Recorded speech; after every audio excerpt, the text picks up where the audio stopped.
अस्सलाम वालेकुम ख़वातीन व हज़रात, हस्बे हाल ईद स्पेशल के साथ मैं हूं आपका मेज़बान फरीद रईस।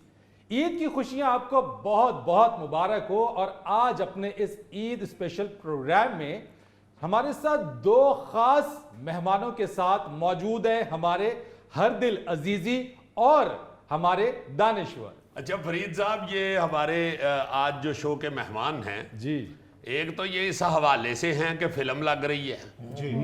ये ईद पे जो फिल्म लग रही है, बल्कि लग गई है अब लग तो। गई है। हाँ जी। जी जी, हुए तुम अजनबी। जी जी। नहीं, मैं अजनबी बिल्कुल भी नहीं हुआ। नहीं नहीं नहीं, नहीं। अब तो अपना हो गया आपका। आप तो हमारे हो गए। फिल्म का नाम जो है ना जी, हुए तुम अजनबी, जी, जी, जी। वो भी इंशाल्लाह लोगों की अपनी हो जाएगी इंशाल्लाह। वैसे तो कामरान शाहिद साहब एज जर्नलिस्ट आप सभी जानते हैं। अब तो इनको डायरेक्टर और राइटर के हवाले से भी लोग जानने लगे हैं, चूंकि मीडिया पे सब कुछ आ चुका है। चलो, हमारा भी मुस्तकबिल कोई रोल वगैरह मिल जाएगा कामरान साहब के साथ। नहीं, अभी तो लाइन लगी हुई है, अभी तो खुद भी वो हीरो महसूस करना शुरू हो गए हैं अपने ये आप। आपने किसी भी शो में हो, मेरा ख्याल हीरो ही है कामरान साहब। मैं इसलिए ये बता रहा हूँ कि मैं भी इनकी फिल्म का हिस्सा हूँ। वाह जी वाह। और मोहतरम मुजीबर रहमान शामी साहब को इसलिए तकलीफ दी है कि एक तो हमारे शो की जरा इज्जत बढ़ जाएगी।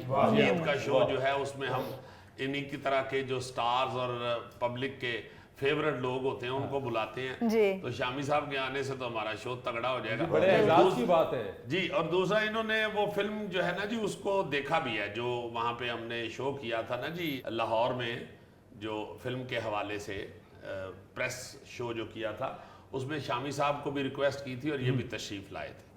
तो सबसे पहले आप, मेरा ख्याल है, कामरान शाहिद साहब से फिल्म के हवाले से जो पूछना जी हाँ चाहिए। जी, कामरान साहब, वैसे कैसा तजुर्बा रहा आपका इस फिल्म का? यानी एक हम तो आपको करंट अफेयर्स के एक बड़े दबंग अंदाज के होस्ट, और जैसे कहते हैं कि बड़े बेहतरीन अंदाज में आप करंट अफेयर्स के शोज कर रहे होते हैं, तो एक फिल्म बेहतरीन नहीं, बड़े डिफरेंट अंदाज जी, में वही ना। ऐसे में बीच में लेट जाते हैं। और लड़ाई करा के हंस रहे होते। लेकिन ये बताएं मुझे कि आप जरा चुप रहे, आप बताएं जरा। ये जो मुझे लगता है कि ऊपर को कहाँ को सवाल कर रहे हैं और सर झगड़ा करवा के खुश हो रहे होते हैं। कितना लेट जाता हूँ मैं। देखो, बड़े मजे ले रहे होते ना। कैसा रहा वैसे कामरान साहब तजुर्बा? सर बड़ा मज़ा आया इसमें। एक तो जो जिन लोगों के साथ काम कर रहा था उनको मैंने बड़ा एंजॉय किया। शुरू में जो अव्वलीन इसमें जैसे कहते हैं ना बानियान है इस फिल्म के, उनमें सुहेल अहमद साहब है और ये इनकी वजह से असल में ये फिल्म बनी। आप हैरान होंगे, इनको भी शायद नहीं पता। अच्छा। हुआ ये कि मैंने भुट्टो साहब के ऊपर एक डॉक्यू ड्रामा बनाया शामी साहब, वो था कुछ 4-5 एपिसोड्स का। उसमें कवि साहब भी मौजूद थे, या बख्तियार उसके रोल में, वकील के रोल, भुट्टो साहब के। तो सुहेल साहब मुझे एक दिन मिले दुनिया न्यूज़ नीचे, कहते यार वो कवि साहब आपके डायलॉग्स की बड़ी तारीफ कर रहे थे। मैं कहा कि मेहरबानी अगर कर रहे थे तो। यही बात इन्होंने मियां आमिर साहब को बता दी। तो मियां साहब ने मुझे कहा कि जनाब वो आप सुना, आपने बड़े ज़बरदस्त डायलॉग लिखे किसी ड्रामे के। मैं कहा सर भुट्टो साहब पे एक डॉक्यू ड्रामा बना रहा हूँ, दुनिया न्यूज़ पे चलाना है। तो जो मियाँ साहब कहते हैं जी ये तो अब ज़माना जो है वो 26 एपिसोड्स के ड्रामों का है, तो हमारा तो वैसे भी पॉलिटिकल चैनल है, आप बनाएं, हम उस पर चलाएंगे दुनिया न्यूज़ पे। यहाँ सफ़र शुरू हुआ। सुहेल साहब ने कवि साहब की तारीफ सुनी मेरे डायलॉग्स के हवाले से, इन्होंने मियाँ साहब को बताई, उन्होंने आगे से भी 26 एपिसोड्स पे डाल दिया मियाँ साहब ने। वो 26 के जो थे वो 56 बने, 56 के 100 बन के साइड पे होकर उसके बाद फिल्म बन गई। ये अगर शॉर्टकट वे में बताया जाए ना, तो सुहेल साहब, कवि साहब और मियां आमिर साहब जो है ना, इनका बहुत बड़ा अच्छा, इट वाज नॉट प्लान्ड, यानी कोई नहीं, प्लान नॉट प्लान नहीं। नहीं, ये वाकई इसमें कोई शक नहीं कि इन्होंने डायलॉग बहुत अच्छे लिखे, बहुत अच्छे डायलॉग लिखे। अब फिल्म के हवाले से मैं चूंकि उसका हिस्सा भी हूं, मगर मैं भी ये नहीं कह सकता कि पूरी फिल्म जो है वो पब्लिक उसको किस तरह रिसीव करेगी। ये फिल्म यही होती है, फिल्म को पब्लिक नहीं बताना होता है। मगर बीइंग एन एक्टर मैं ये कह सकता हूं कि बेहतरीन स्क्रिप्ट और बेहतरीन हार्ड वर्क हुआ है उसमें। अच्छा, मौजू बड़ा सेंसिटिव मौजू है। हाँ जी, हाँ जी, हाँ जी। वो तो 71 का जो वाकया है उसको टच किया इन्होंने, मगर जो मेन थीम है वो लव स्टोरी है। लव स्टोरी एक शूट किया इन्होंने, मगर उसको उस हादसे के अंदर रख के उसको शूट किया हुआ है। वैसे हामिद साहब आपकी बड़ी मेहरबानी, आप तशरीफ लाए हैं, बहुत शुक्रिया आपका। हमेशा ही आप इस तरह की तो आपकी कि आपने याद फरमाया। नहीं, आप शफकत फरमाते हैं हम सब पे ही। मेरे जैसे सारे आपको नहीं आपके दलेरी साथ से- बैठकर इज्जत में अदा होता है। बड़ी दरानवादी आपको कैसा महसूस हुआ जी? आपने तो फिल्म देखी है। देखिए हकीकत तो ये है कि ये जो मौजू है ना एक बड़ा एक सेंसिटिव मौजू है जी जी जिसको इन्होंने टच किया। यानी सकूत ढाका के पस मंज़र में एक यानी लव स्टोरी जो है जिस तरह इन्होंने फिल्माई है उसमें तारीख़ भी आ गई है जी जी जी और हमारी सकाफत भी आ गई है जी बिल्कुल, और अदब भी आ गया। बहुत अच्छा, बहुत अच्छा। तो कामरान शाहिद साहब देखें ना, शाहिद साहब के बेटे हैं, हाँ जी हाँ जी तो यानी इनके तो यानी देखें इनको बात चीज़ें तो खून में मिली है ना, जी जी जी और बात चीज़ें इन्होंने खुद डेवलप की हैं। हाँ जी, मेहनत बड़ी की हुई है जी, बड़ी- कामरान यानी शाहिद के साथ कामरान लगा दिए। और फरीद साहब आपको बताता चलूं कि ये माशाल्लाह ये कोई इन्होंने फर्स्ट टाइम नहीं कोई ऐसी तहरीर लिखी, ये इन्होंने एक किताब लिखी हुई है। ये जब इंग्लैंड में पढ़ते थे तो उस वक्त गांधी के नाम से इन्होंने एक बुक लिखी थी जिसे वहाँ पे यूनिवर्सिटी में भी रोल ऑफ ऑनर या कुछ मिला था। जी सर, डिस्टिंक्शन मेरी वैसे यूनिवर्सिटी में है। ये एमफिल का थीसिस है आपका? जी जी नहीं सर नहीं, वो मेरा डिफरेंट था। ये किताब इंडिपेंडेंट लिखी है, ठीक। Gandhi and the partition of India. जी जी जी तो शामी साहब से अभी आजकल के जो हालात है वैसे तो हम बात ही करते हैं, लेकिन ये एक तरफ से जरा फिल्म की बात आई, सुकूत ढाका की बात आई, मौजूदा सूरत हाल जिस तरह की है, तो आप उसको कैसे देखते हैं आजकल के इस घुटनज़दा माहौल के अंदर ये एक फिल्म का आना और इस फिल्म को जिस तरीके से लोग रिस्पॉन्ड करेंगे? देखिए हमें तारीख जो है उसको याद करना चाहिए बहुत अच्छा। ताकि उससे कुछ सबक हासिल करें। सही। बिल्कुल। तो वो कहते तो ये है ना कि तारीख का सबसे बड़ा सबक ये है कि उससे कोई सबक हासिल नहीं करता। लेकिन पाकिस्तान के साथ जो कुछ हो चुकी है और हमारे जो सियासी लीडर हैं एक दूसरे से लड़ के जो कुछ कर चुके हैं या जो कुछ उनके साथ हो चुका है, उसके बाद जो आज के लीडर हैं उनके लिए पैगाम होना चाहिए ना ये कि अगर वो उसी तरह लड़ेंगे तो फिर सारे हाथ मलेंगे। भुट्टो साहब के साथ क्या हुआ, इंदिरा गांधी के साथ क्या हुआ, शेख मुजीब के साथ क्या हुआ, आप देखें जायजा लें। शेख मुजीबुर रहमान को उनकी अपनी फौज ने कत्ल कर दिया, कि इंडिया के साथ पीछे लग गए बहुत। ठीक है ना, कि यानी और पूरा खानदान उनका, ये तो जो हसीना है पढ़ने गए वो तो पढ़ने गई हुई थी इसलिए बच गई, अच्छा अच्छा। और लाश जो थी बेगोरो कफन पड़ी रही। तो ये एक सबक हासिल करने की बात है कि हमें अपना मुस्तकबिल जो है, हम देखते रहे दिन रात कितने झगड़े हैं, कितनी लड़ाइयाँ हैं छोटी छोटी बातों पर, मैं तू मैं तू। तो ये एक सबक होना चाहिए कि एक दूसरे की बात सुने, एक दूसरे को बर्दाश्त करें, एक दूसरे के साथ मुकालमा करें और पाकिस्तान का हक अदा करें। बहुत अच्छी बात। क्यों सर, पाकिस्तानी तो हम सब है ना, सब में। तो पाकिस्तान हमसे तकाजा करता है कि हम पाकिस्तानी बनकर रहें और पाकिस्तानी बनकर सोचें। शामी साहब बड़ी अच्छी बात की। अजीजी के इस पे आप क्या कहेंगे? जी मैं भी यही कहूँगा कि ये फिल्म का इस मौके पे लगना, मैं समझता हूँ कि ये गुड लक है हमारे लिए। हमें वाकई जैसे शामी साहब फरमा रहे हैं, हमें तारीख से कुछ सीखना चाहिए।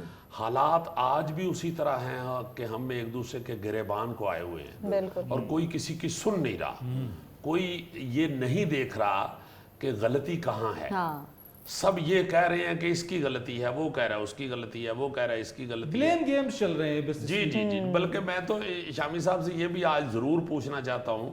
शामी साहब से जब हम मिलते हैं तो वो चूँकि ये माशाल्लाह बिज़ी होते हैं तो सलाम पेश करके हट जाते हैं। मैं चाह रहा था कि आज शो में पूछूंगा सर, जो मीडिया है वो कोई रास्ता दिखा रहा होता था जो पुराना, मैं भी अब एक पुरानों में ही शामिल होता हूँ कि मैंने ये देखा हुआ है कि जो मीडिया है वो किसी की साइड लेने की बजाय हालात बता रहा होता था, असलियत क्या है, दोनों तरफ का मौक़िफ़ बता रहा होता था।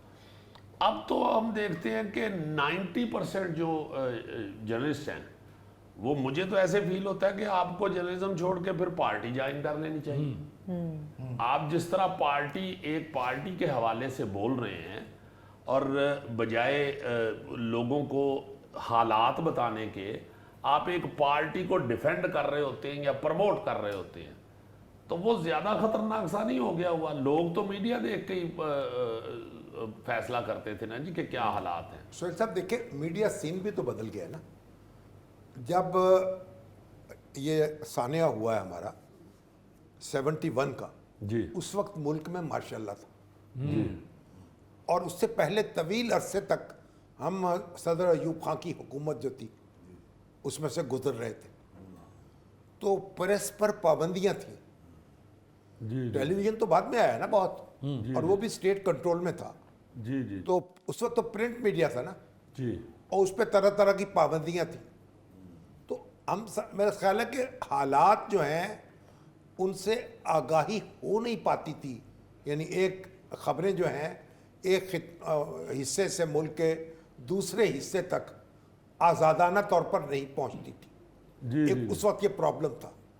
लेकिन बहरहाल अब ये प्रॉब्लम है कि अब सोशल मीडिया आ गया है, तो इलेक्ट्रॉनिक मीडिया आज़ाद हो गया, प्रिंट मीडिया आज़ाद हो गया। अब सोशल मीडिया एक ऐसी चीज़ है कि किसी को कुछ पता नहीं है कि कौन जो है कहाँ से बैठकर ये मैसेज क्रिएट कर रहा है। एडिटोरियल जिम्मेदारी नहीं है, हाँ? एडिटोरियल जिम्मेदारी नहीं है। जिम्मेदारी नहीं है। अच्छा, हर शख्स एडिटर खुद ही बन गया है, खुद ही वैसे एडिटर हाँ जी, है, हाँ जी। खुद ही जर्नलिस्ट है। जर्नलिस्ट है। एक शख्स अमेरिका में बैठा हुआ है, जी हाँ। दिल्ली में बैठा हुआ है या तल अवीव में बैठा हुआ है, वो पाकिस्तान में अपना मैसेज फेंक रहा है। ये तो सोशल मीडिया है ना हाँ। जी। सोशल मीडिया जो है वो एडिटोरियल जिम्मेदारी नहीं है उसकी। अब सोशल मीडिया जो है ना सोहेल साहब, वो एक तरह से लीड कर रहा है ना। लीड कर रहा है। यहाँ जो चीजें वहाँ डिस्कस होती हैं वो हम इलेक्ट्रॉनिक मीडिया में भी डिस्कस करने लग जाते हैं, मैं वही अर्ज वो करना प्रिंट में भी डिस्कस करने लग जाते हैं। और उसको रिस्पॉन्सिबल जर्नलिज्म, मैं तो उसको कहता हूँ ये पब्लिक टॉयलेट है, ओए होए होए। जो चाहे उसमें गलाजत फेंक दे। मैं यही पूछना चाह रहा था आपसे, अर्ज यही करना चाह रहा था कि बजाय इसके कि मेन स्ट्रीम मीडिया जो है इलेक्ट्रॉनिक मीडिया हमारा, वो बजाय इसके कि और जोर लगाता, स्टैंड लेता, वो भी सोशल मीडिया के बहाव में बह गया। हाँ, भाव में बह रहा है ना कि जब वो वहाँ फेक न्यूज़ फेंकी जाती हैं और उसके बाद वो डिस्कस होना शुरू हो जाती हैं। आप भी उनसे मुतासर होते हैं। जैसे सैलाब आता है ना, तो सैलाब आता है तो फिर आप उसमें घर में बैठे हुए भी पानी आ जाता है ना। बहाव है शामी साहब, सारा बहाव बहा के सारी चीजों को ले उसी जाता है। तरह कामरान मुतासर हो साहब, जाते हैं। आप इससे किस तरह से उसको आप इसका कोई सोल्यूशन है? यानी आप खुद भी है इन चीज़ों को देखते हैं, सोशल मीडिया के आगे क्या कोई बंद बांधा जाए, या जिस तरह से शामी साहब कह रहे हैं कि जी बहाव है और उस बहाव में सब कुछ बहा के बोले जा रहा है, बड़ा चैलेंज है हमारे लिए। तो सोशल मीडिया को मैंने तो कभी फॉलो नहीं किया, ना उसकी न्यूज़ को मैंने अपने प्रोग्राम की खबर इसलिए कभी आज तक नहीं बनाया कि एक तो अक्सर झूठी होती है, और दूसरा ये है कि हम जो अपना प्रोग्राम कर रहे होते हैं अपने सामने जो हमारे ग्राउंड रियलिटीज़ और जो फैक्ट्स होते हैं उनकी बेस पे कर रहे होते हैं। मुझे आज तक कभी सोशल मीडिया से कोई हेल्प नहीं मिली कि कोई ऐसी खबर वहाँ मिली हो जो हमें नहीं पता या जो हम नहीं चला पाते। हाँ, वहाँ ये है कि जो मादर पिदर आज़ादी है, तो वो तो ये ना कि आप एक न्यूडिटी है उसको आप चलाई जाए इन एनी फॉर्म, चाहे न्यूज़ की फॉर्म में उसको आप कहें कि वहाँ चल रही है, हमारे पास नहीं चल रही, तो वो वहीं चलेगी, यहाँ फिर भी नहीं चलेगी। तो यहाँ मेरा नाम, मेरी शक्ल चल रही है, यहाँ चैनल का नाम चल रहा है, वहाँ तो ऐसा कुछ चल ही नहीं रहा। वहाँ तो बुज़दिल लोग बैठे हुए हैं, किसी और की शक्ल लगा किसी और को फलाओ गाली दे दी, फलाओ गाली दे दी, उसकी तो कोई हैसियत ही नहीं है। जो ट्रेंड चलता है, जो उस ट्रेंड हम को ये कॉपी जो करते हैं। बैठे हुए हैं, हम तो जो कहते हैं उसको फेस करते हैं, प्रेशर लेते हैं कि यार ये हमने कहा है, हमारी जिम्मेदारी। अच्छा सर, एक छोटा सा वक्फा हमने लेना है, मिलते हैं एक ब्रेक के बाद। आपने देखी है वो जो फिल्म का जितना भी हिस्सा इन्होंने दिखाया है, उसमें मैं आपको कैसा लगा हूँ? लेडीज आप कैसी लगी? ये है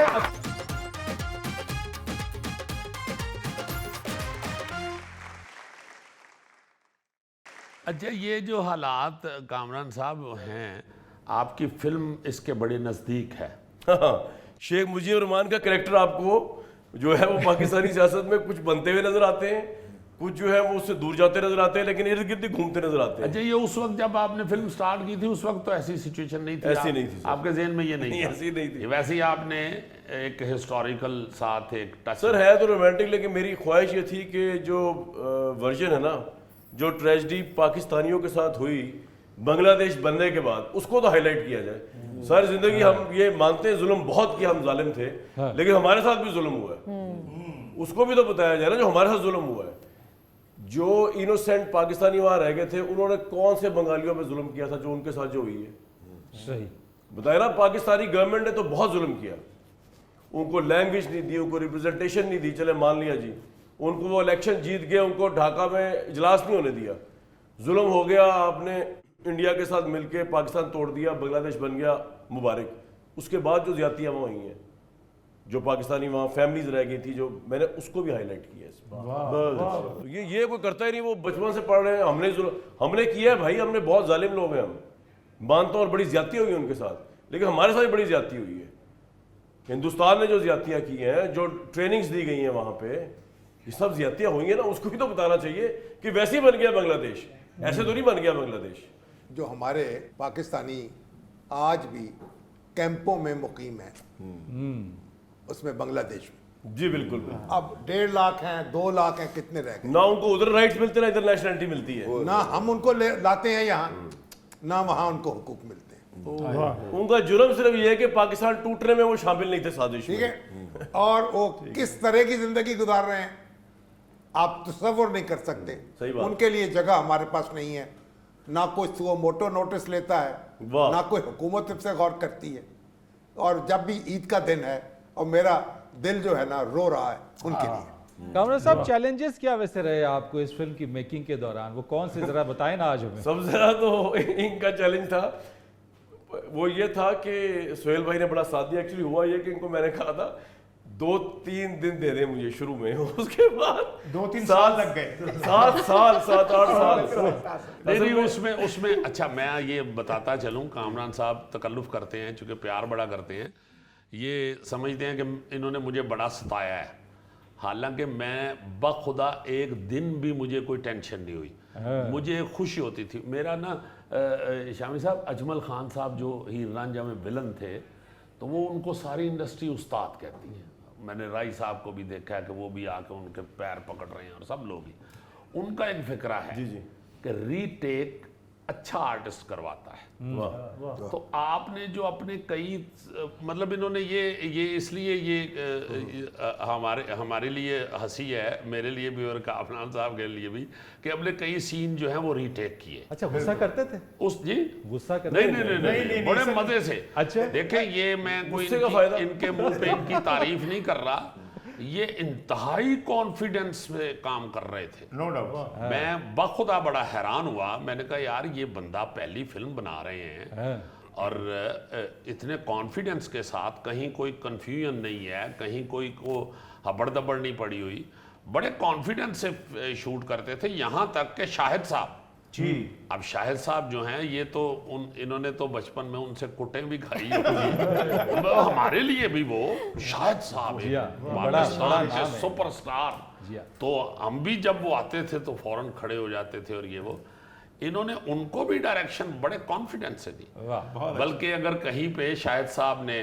उनके अंदर से अब्बू जागा तो उन्होंने कुछ थोड़ा सा कुछ कहने की कोशिश की कि ये जो तुम कर रहे हो ये तो ऐसे ही है वो, तो इन्होंने बड़ा नॉर्मली उनको कन्विंस किया कि मैं जो कर रहा हूँ। अच्छा। मजेदार इंसान है कामरान शाहिद साहब। मेरा भी इत्तेफाक हुआ वो शूटिंग पे जाने का, और बड़े मजेदार। नहीं, एक ड्रामा जो हमने किया उसमें ये भी है। अच्छा। इत्तेफाक नहीं हुआ, ये तकल्लुफ से काम लेते हैं। ये है एक ड्रामा हमने किया है, उसमें है ये भी है, और नवाज अंजुम साहब का और रोल खुल के, फिल्म में तो है ही, अच्छा। लेकिन एक ड्रामा और किया हुआ है जिसमें ठाकुर साहब भी हैं। जी अच्छा।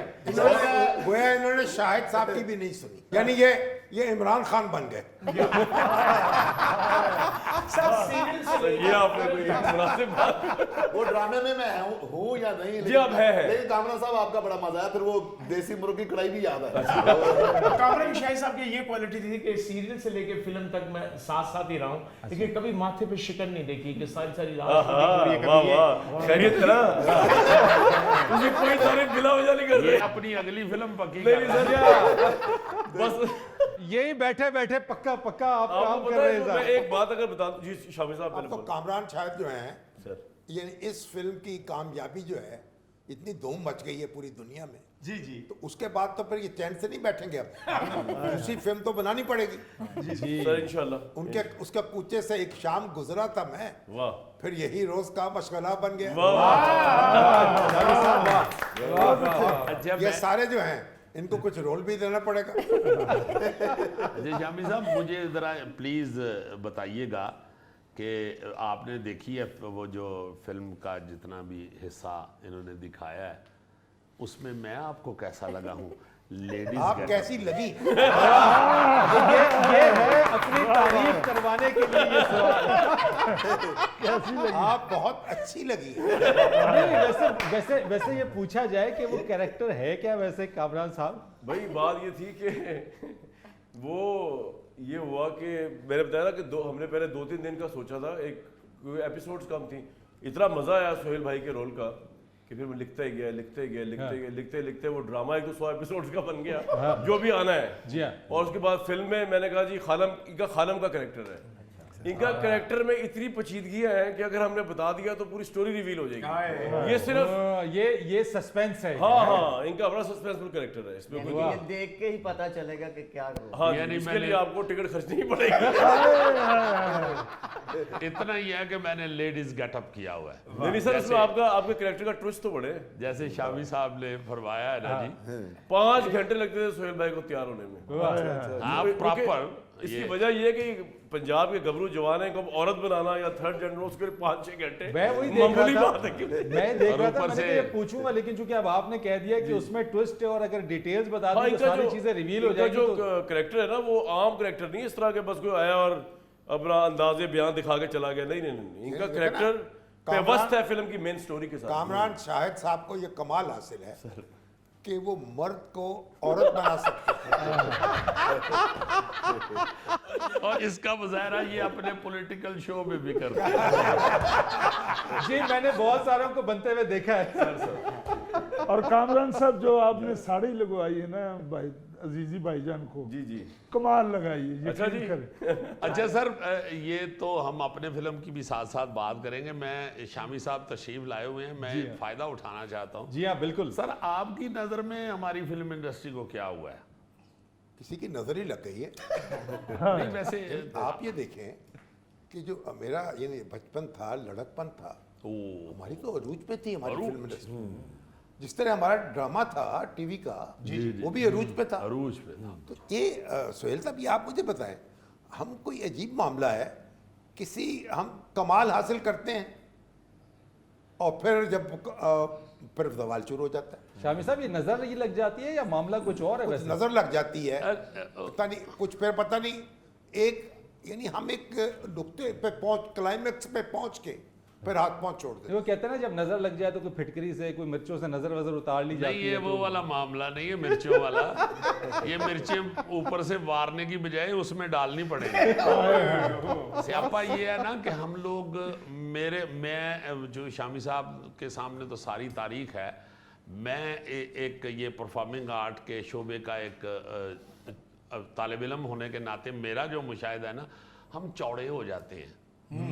हम चीज़ को सीखना नहीं चाहते, हम इत्तफाकन ज़्यादा तुक्के लगते हैं। हमारे शो से पहले भी शामी साहब से यही अर्ज़ कर रहा था कि ये एक कोई ऐसी सिचुएशन रब बना देता है कि आपको इज्जत मिल जाती है। अब उसमें बेशक आपका मेहनत, आपकी अकल, शऊर सारा कुछ शामिल हो, मगर आप अगर अपनी एक कामयाबी के बाद ये समझ लें कि अब मुझे काम आ गया है, इस काम के लिए, वैसे तो हर एक के लिए ही मैं कहता हूँ, मेरा अपना ये मौक़िफ़ है, मैं अपने बच्चों से कहता हूँ कि कंप्लीशन मौत है, गलती निकलते रहना जिंदगी है। वाह बहुत कुछ। जिस शख्स के इर्द गिर्द गलती निकालने वाले बैठे होते हैं और उसकी गलती निकालते रहते हैं, वो जिंदा रहता है। बहुत बहुत कुछ। जो बंदा एक दीवार सी बन जाता है ना कि उसके साथ कुछ भी लगे तो वो गिर जाए, वो जज़ब करने की बजाय एक पत्थर सा बन जाए, वो खत्म हो जाता वो है। कैफियत के खुद लर्निंग प्रोसेस खत्म हो आपने कहा जी मुकम्मल हो गया बस। आप देखें ना पीआईए का देखें ना कि हम पूरी दुनिया में जहां 4 बंदे हम बैठे हों पाकिस्तानी, तो कोई एयरलाइन की बात कर रहे हो तो हम कहते हैं जो हमारी पीआईए ने एमिरेट्स को सिखाया है। यार ये तो अब बात आप वैसे ही ना किया करें, शर्मिंदगी से ही। जी हाँ, एमरेट्स पूरी दुनिया में फैली हुई है, आपकी पीआई ये लपेट के आपने नुक्कर में रख वो दी। वो श्रिंक हो गई है और ज्यादा। तो फिल्म इंडस्ट्री में भी ऐसा ही हुआ है जी। मैं इसीलिए शामी साहब से पूछना चाह रहा था कि इनकी नज़र में क्या है। मुझे तो जब मैं गया हूँ ना तो मुझे ऐसे लगा है कि वहाँ पे मेरे समेत काम किसी को भी नहीं था आता, और सारे ही मोबाइल और डनहिल की डब्बी लेके फिर रहे हैं चौड़े होके, सारे ही बने हुए हैं। डायरेक्टर सुपर हिट बना हुआ है, एक्टर सुपर हिट हुआ है, 8-8 घंटे लेट आ रहे हैं सेट पे। ये मैंने अपनी आंखों से देखा है, ये मेरा तजुर्बा है कि हीरो जो है वो फोन करके अपने सेक्रेटरी को पूछ रहा है कि हीरोइन आ गई है, मेरा को हीरो आ गया है, वो सारे पहुंच जाएं, फिर वो 2 घंटे इंतजार करें, फिर मेरी एंट्री हो। लेकिन सोहेल भाई का बड़ा कंट्रीब्यूशन है मौजूदा पाकिस्तानी फिल्म इंडस्ट्री को उठाने में। पंजाब नहीं जाऊंगी, जवानी फिर नहीं आती, जी हाँ, जी हाँ। ये वो फिल्म है जिन्होंने पाकिस्तान में तारीख बनाई है, टिच बटन और इन्होंने स्टेज पे भी तारीख बनाई और फिल्मों में तारीख बनाई और ड्रामों में। तो ये माशाल्लाह ये इटसेल्फ हस्बे हाल जो है इतना वर्सटाइल शो। जी हाँ, तो सोहेल भाई जो है उनका तो बड़ा मेजर कंट्रीब्यूशन है सर आपका। लेकिन ये बात है कि ये एक्सेप्शंस हैं, कभी बन गई पंजाब नहीं जाऊंगी, कभी बन गई ये, कभी बन गई Maula Jatt, let suppose. Momentum नहीं है कि साल में कितनी फिल्में रिलीज हो रही हैं, यानी कि एक मोमेंटम हो, तसलसल होता है। Success कभी हम हिंदुस्तान की तरफ देख रहे होते हैं, उनकी फिल्म आएगी तो हमारा सिनेमा चलेगा। सर मोमेंटम तो तब बनता है ना, जो शामी साहब फरमा रहे थे कि हमारे जवानी बचपन में यार 10-12 हीरो थे सुपर हिट। जी जी अभी भी अगर सर फिल्में आएंगी तो हीरो बनेंगे ना।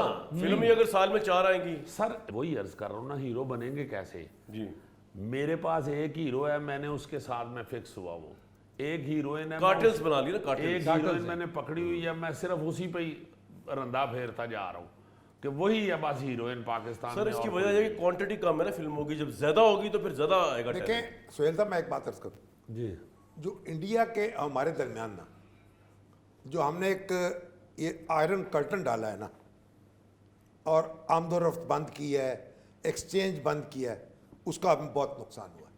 बिल्कुल ठीक फरमा रहे हैं। जब हम एक मुकाबले की फजा थी ना इंडिया के साथ, जी जी जी जी, हमारी फिल्में भी बन रही थी, हमारे गाने भी हिट हो रहे थे, हमारे ड्रामे भी कर रहे थे, मुकाबला चल एक मुकाबला चल रहा था। जब आपने वो पर्दा डाल दिया तो वो जो मुकाबले की फजा है वो खत्म कर दी। शामी साहब, लेकिन उसको तो वो बताया जाता था कि ये सकाफती यलगार है जी, वो वहां से सकाफत की हम पे तो यलगार इंडिया हो की गई। डीवीडी हमारी- नहीं चल रही इधर आपके पास। हमारी यलगार वहां थी, हमारे ड्रामे वहां चल रहे थे, हमारी फिल्में चल रही थी, हमारे एक्टर्स वहां जा रहे हमारे थे, एक्टर्स जा रहे थे, Singers हमारे जा रहे गाने थे, जो हैं हमारे वहां singers- हिट हो रहे थे। सिंगर, बिल्कुल सिंगर। तो ये जो हमने काम किया ना, और फिर हमें मालूम ही नहीं है लेकिन शामी साहब, वहां के तालीमी अदारे कहाँ चले गए, शामी साहब, वहां की इकोनॉमी कहाँ चली गई। मोदी ने पाबंदी लगा दी ना, पाकिस्तानी आर्टिस्टों को निकाल दिया। देखें उन्होंने खतरा महसूस करते हुए वजह जो आप भी कह रहे है। हमें फिल्में खोल देनी चाहिए, आप ये कह रहे हैं। हाँ जी, नहीं, ये हमें कोई इस तरीके से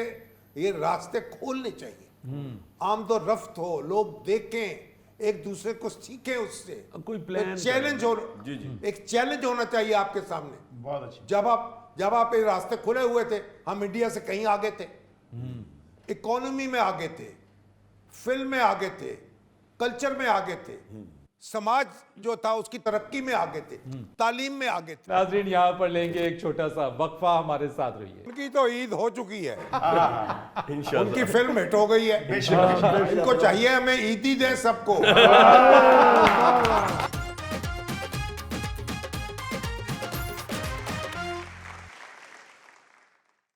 शामी साहब, मैं ना इंडिया गया पहली दफ़ा, जब 2 दफ़ा ही मेरा जाना हुआ है। मैं दिलीप साहब को मिलने का मुझे बड़ा शौक था।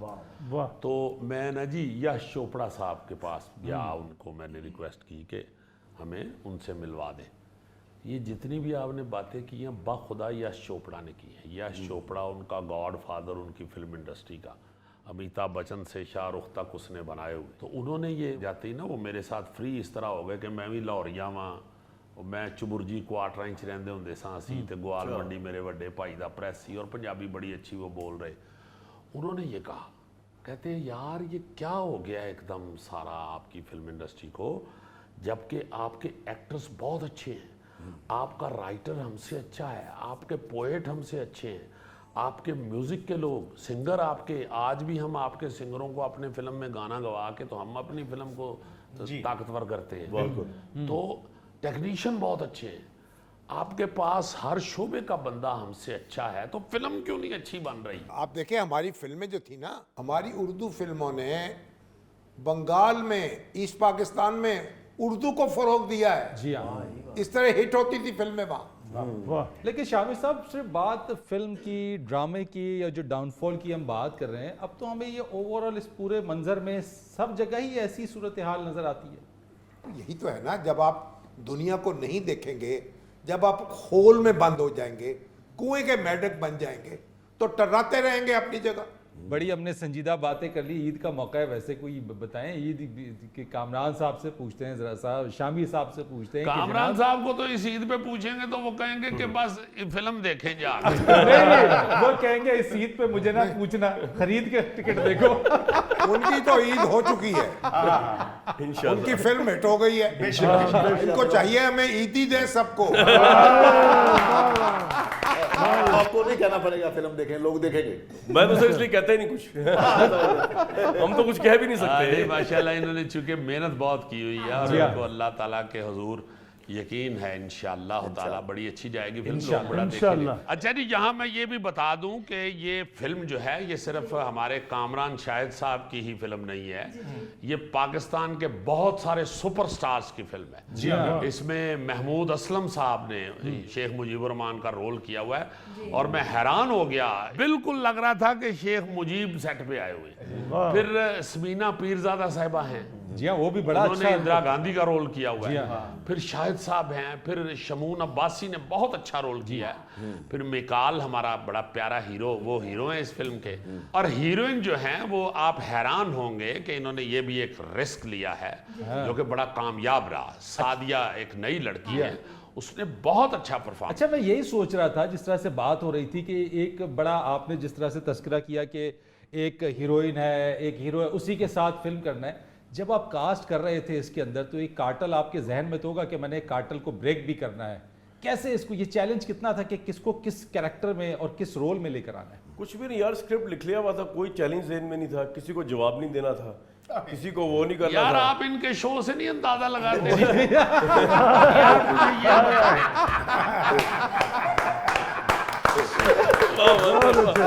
इसी तरह ही सेट पे भी थे। अच्छा, लिख दिया यार ये बोलो जरा डायलॉग, और इधर से ही कह रहे थे गलत बोल रहे हो यार, सही डायलॉग बोलो, मैंने लिखा हुआ है।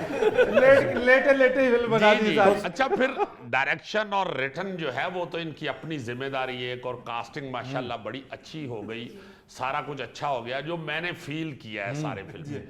म्यूजिक के हवाले से ये इतना सेंसेबल बंदा है कामरान शायद जिनका नाम है, आप ये जो इनको तड़पता हुआ देखते हैं शो, आप सेंसिबल पे ज्यादा जोर ना दें। नहीं सीरियसली, म्यूजिक के हवाले से फरीद इन्होंने उस बंदे से म्यूजिक लिया है कि जिनका रिस्क कोई कोई लेता है। मतलब आप ये कह लें कि क्लासिक जो म्यूजिक डायरेक्टर है ना जी, बाकर अब्बास साहब, बाकर अब्बास, ये खुद गाते भी हैं। हाँ जी, खुद सारा कुछ है म्यूजिक के हवाले से भी।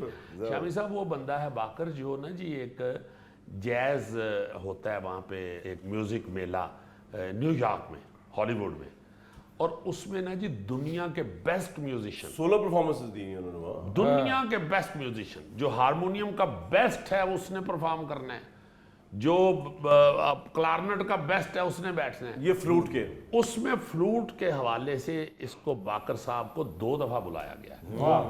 तो वो बाकर अब्बास साहब, उन्होंने इनकी फिल्म से पहले शुएब मंसूर साहब के साथ काम किया, बहुत जबरदस्त। तो इन्होंने उनसे म्यूजिक लिया और उन्होंने बड़ा खूबसूरत म्यूजिक बनाया। शामी साहब, इस ईद के मौके पे आप हमारे मोहतरम हैं, कुछ ईद के हवाले से कुछ लोगों को पैगाम दें जरूर, नहीं, ईद- हालात को मद्देनजर रखते हुए। देखें सोहेल साहब, ये जो ईद है ना, ये बड़ी मुश्किल ईद है।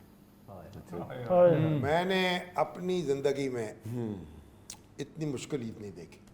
अल्लाह, इतनी महंगाई है कि आप इसका तसव्वुर नहीं कर सकते। पाकिस्तान में कभी इतनी अफरातेदार इस तरह से होगा, महंगाई इतनी होगी, डॉलर इतना ऊंचा चला जाएगा, रुपया इस कदर बैठ जाएगा, इसका तसव्वुर नहीं कर सकते। हाय।